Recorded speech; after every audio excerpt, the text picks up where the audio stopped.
برفباری کی کچھ بات کر لیں، روس کا رخ کرتے ہیں جہاں شدید برفباری نے پچھلے سارے ریکارڈ توڑ دیے۔ دارالحکومت سمیت روس کے مختلف شہروں میں برفباری کا سلسلہ جاری ہے۔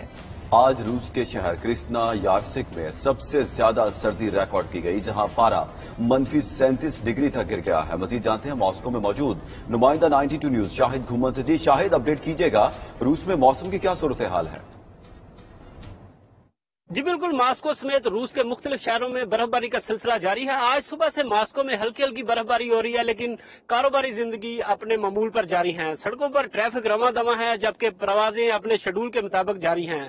یہاں پر میں یہ بھی بتاتا چلوں کہ روس میں سردیوں میں ہیٹ سسٹم کا بہت زبردست نظام موجود ہے۔ گھروں، شاپنگ سینٹر، دفاتر، ٹرینوں، بسوں، گاڑیوں میں ہیٹرز کی وجہ سے آپ کو سردی کا بالکل احساس نہیں ہوتا۔ اگر آپ سڑک یا گلی میں باہر نکلیں گے ہی تو آپ کو شدید سردی کا سامنا کرنا پڑتا ہے۔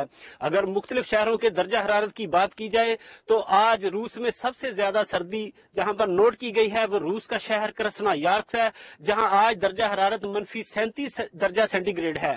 اس کے بعد یکوتیا میں درجہ حرارت -34 درجہ سینٹی گریڈ، جبکہ اس کے بعد اوفا میں -30 درجہ سینٹی گریڈ، اس طرح کازان میں -24 درجہ سینٹی گریڈ، ایکاترین برگ میں -21 درجہ سینٹی گریڈ، ارہانگلس میں -18 درجہ سینٹی گریڈ، اس کے بعد ماسکو میں آج -13 درجہ سینٹی گریڈ ہے اور سینٹ پیٹرز برگ میں -12 درجہ سینٹی گریڈ ہے۔ جی شاہد، بہت شکریہ آپ کا۔